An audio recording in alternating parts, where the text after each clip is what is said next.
देश की बेटियां इस वक्त खतरे में हैं। कहीं दहेज के दानव उनकी जिंदगी ले रहे हैं तो कहीं ससुराल में उनके साजिश के तहत उन्हें मार दिया जा रहा है।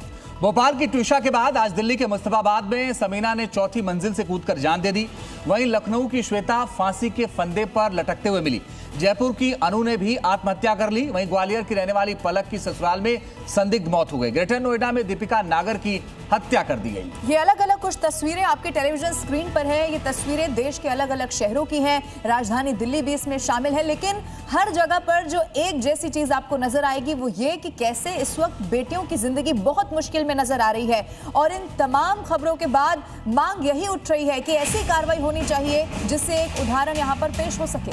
बड़ी खबर यह है कि ट्विशा के बाद एक और खुदकुशी का मामला सामने आया है। दिल्ली में एक महिला ने खुदकुशी कर ली। बताया जा रहा है कि महिला गर्भवती थी। दिल्ली के मुस्तफाबाद से खबर है, चौथी मंजिल से कूदकर इस महिला ने अपनी जान दे दी है। महिला के परिजनों का बड़ा आरोप है, दहेज के लिए लगातार जो ससुराल पक्ष के लोग हैं वो प्रताड़ित कर रहे थे। ये तस्वीरें देखिए उसी घर की है जहां से एक महिला चौथी मंजिल से कूदकर अपनी जान दे देती है। हालांकि फौरन पुलिस भी मौके पर पहुंची है। इस मामले की जांच पड़ताल की जा रही है। जो बयान है परिवार वालों के अब वो भी लिए गए हैं, जिसके आधार पर जांच पड़ताल को आगे बढ़ाया जाएगा।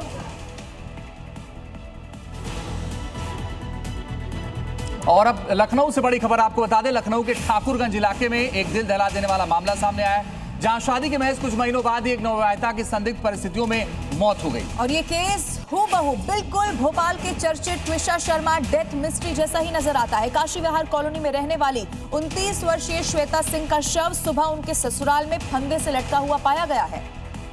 इस घटना के बाद से ही मृतका के मायके में कोहराम मचा हुआ है। श्वेता के माता पिता और भाई ने ससुराल पक्ष पर दहेज के लिए बेरहमी से प्रताड़ित करने और हत्या करने का गंभीर आरोप लगाया। पुलिस ने शव को कब्जे में लेकर तफ्तीश शुरू कर दी है।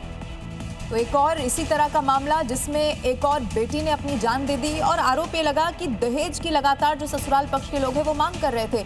पुलिस इसकी जांच कर रही है, लेकिन संदिग्ध हालत में शव मिला है। और जैसे ही खबर देखी परिजनों को लगी रो रो कर बुरा हाल हो चुका है। और इसीलिए हम इस तस्वीर के जरिए आपको दिखा रहे हैं शहर शहर कैसे बेटियों का इस वक्त बहुत बुरा हाल नजर आ रहा है। कहीं पर कोई सुसाइड कर रहा है, कहीं पर ऐसी तस्वीरें सामने आती हैं जिसमें पूरे के पूरे परिवार पर सवाल उठने लगते हैं। और फिर से सवाल यही है कि आखिर ऐसी कड़ी कार्रवाई कब होगी जिससे कोई भी ऐसा करने से पहले 10 बार सोचे।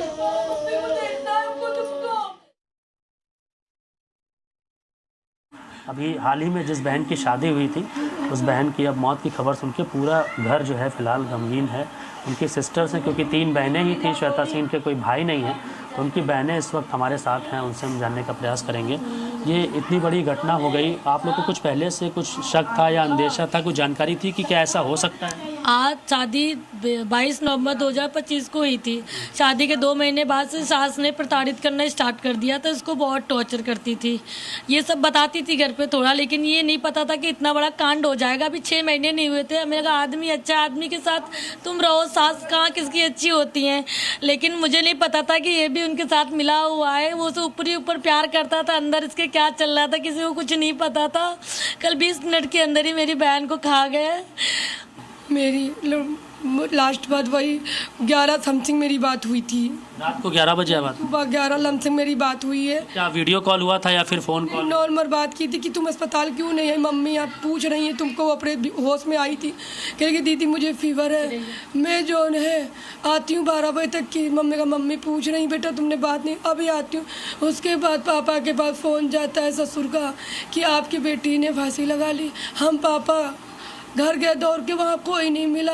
अगर चलो उसने लगाई भी सुसाइड की तो आप पुलिस बुलाते हैं, उसकी अपने आप क्यों? पुलिस वगैरह कुछ नहीं बनाई, वो लोग थे भी नहीं वहाँ?